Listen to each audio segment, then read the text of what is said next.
So, isang mapagpalang umaga po sa ating lahat. Muli ako, si Mieta Sebastian, and welcome to our daily devotion with Pastor Russell Ocampo. And today, our devotion, this is the last topic, which is praying with complete trust, and our scripture is all about 2 Kings chapter 19, verse 14. Hezekiah received the letter from the messengers and read it. Then he went up to the temple of the Lord and spread it out before the Lord. So, tungkol saan nga ba itong verse na ito? So, ang verse na ito ay nagpapakita ng isang halimbawa ng lubos na pagtitiwala sa Diyos. So, nung harapin ni Haring Hezekiah ang banta mula sa hari ng Assyria, hindi siya natakot or nagmadaling kumilos ng sarili. So, sa halip is inilapit niya yung mga suliranin niya sa ating mahal na Diyos na kinikilala bilang nag-iisang makapangyarihan at buhay na Diyos.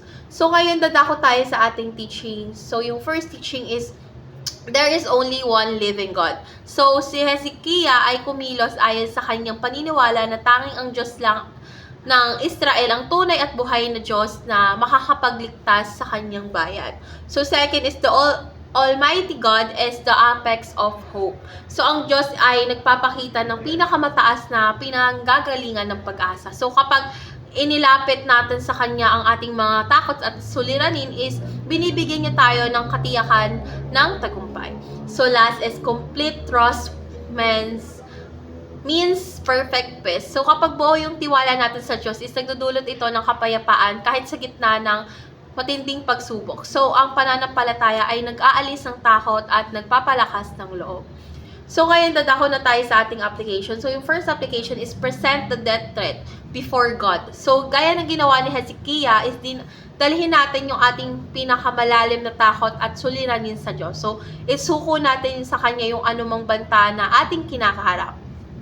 So, second is pray to God for He alone for our hope. So, sa tuwing may problema o hamon, dapat nating alalahanin yung ating Diyos ang tanging pag-asa. So, huwag tayong manalig sa sariling kakayahan, kundi sa Kanyang kapangyarihan.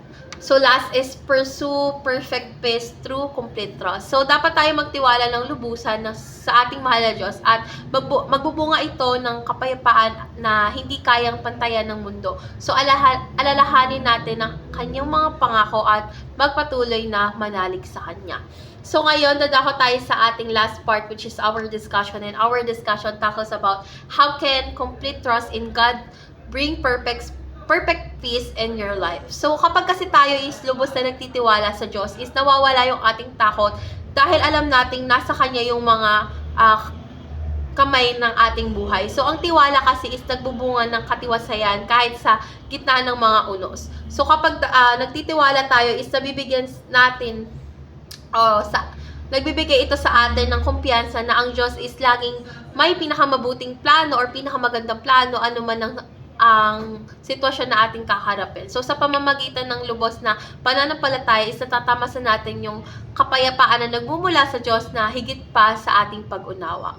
So, let's pray na po. Panginoon, Ikaw ang nag-iisang buhay at makapangyarihan na Diyos. Lord God, sa iyo ko inilalapit ang lahat ng takot at banta na kinakaharap ko. Lord God, tulungan mo akong lubos na magtiwala sa iyo at pagkalooban mo ako ng kapayapaang nagmula lamang sa iyong presensya. Sa pangalan ni Jesus, Amen.